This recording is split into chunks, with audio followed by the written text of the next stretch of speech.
Pride and Prejudice by Jane Austen, Volume 1, Chapter 4.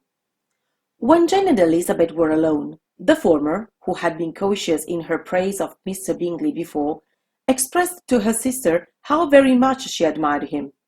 "He's just what a young man ought to be," said she. "Sensible, good-humoured, lively, and I never saw such happy manners. So much ease, with such perfect good breeding." "He's also handsome," replied Elizabeth, "which a young man ought likewise to be, if he possibly can. His character is thereby complete." "I was very much flattered by his asking me to dance a second time. I did not expect such a compliment." "Did not you? I did for you, but that is one great difference between us. Compliments always take you by surprise, and me never. What could be more natural than his asking you again?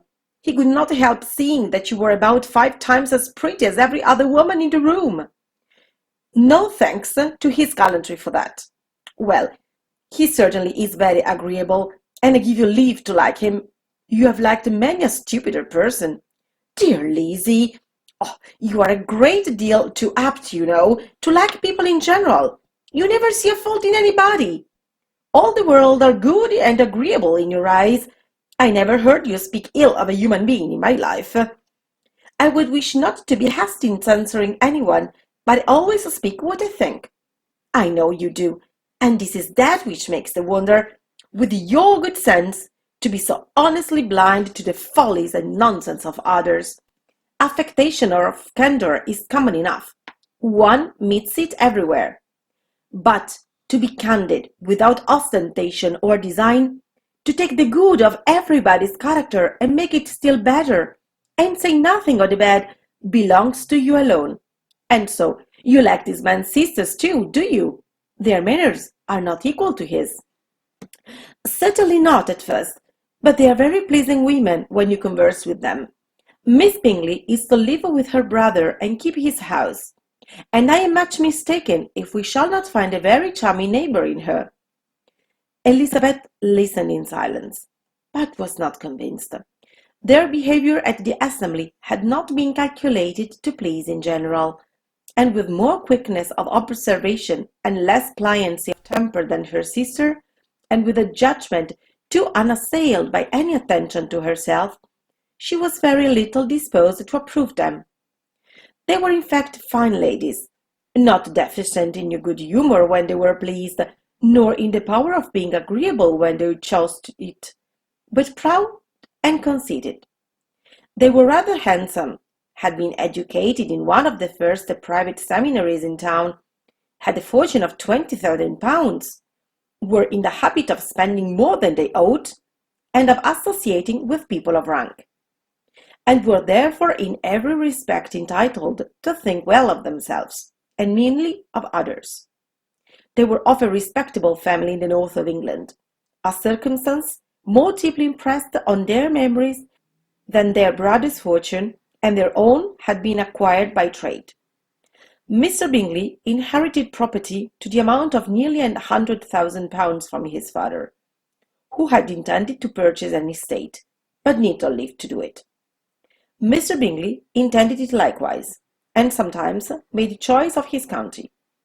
But as he was now provided with a good house and the liberty of manner, it was doubtful to many of those who best knew the easiness of his temper, whether he might not spend the remainder of his days at Netherfield, and leave the next generation to purchase.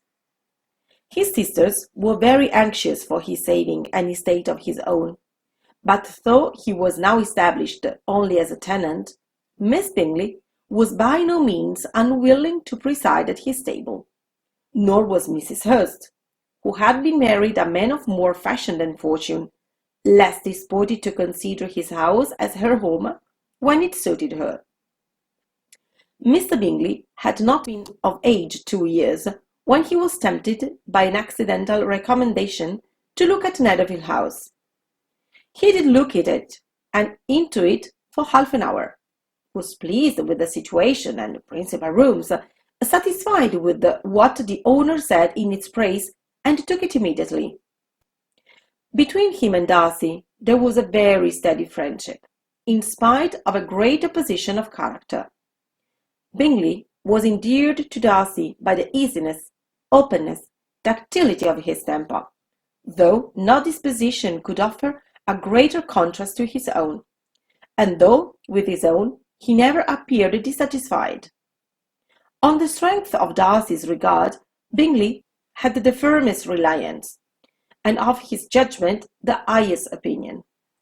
In understanding Darcy was the superior. Bingley was by no means deficient, but Darcy was clever. He was at the same time haughty, reserved, and fastidious, and his manners, though well-bred, were not inviting. In that respect, his friend had greatly the advantage. Bingley was sure of being liked wherever he appeared. Darcy was continually giving offence. The manner in which they spoke of the Meryton assembly was sufficiently characteristic. Bingley had never met with pleasanter people or prettier girls in his life. Everybody had been most kind and attentive to him. There had been no formality, no stiffness. He had soon felt acquainted with all the room. And as to Miss Bennet, he could not conceive an angel more beautiful. Darcy, on the contrary, had seen a collection of people in whom there was little beauty and no fashion, for none of whom he had felt the smallest interest, and from none received either attention or pleasure. Miss Bennet he acknowledged to be pretty, but she smiled too much. Mrs. Hurst and her sister allowed it to be so. But still they admired her and liked her, and pronounced her to be a sweet girl, and no one whom they should not object to know more of. Miss Bennet was therefore established as a sweet girl, and their brother felt authorized by such commendation to think of her as he chose.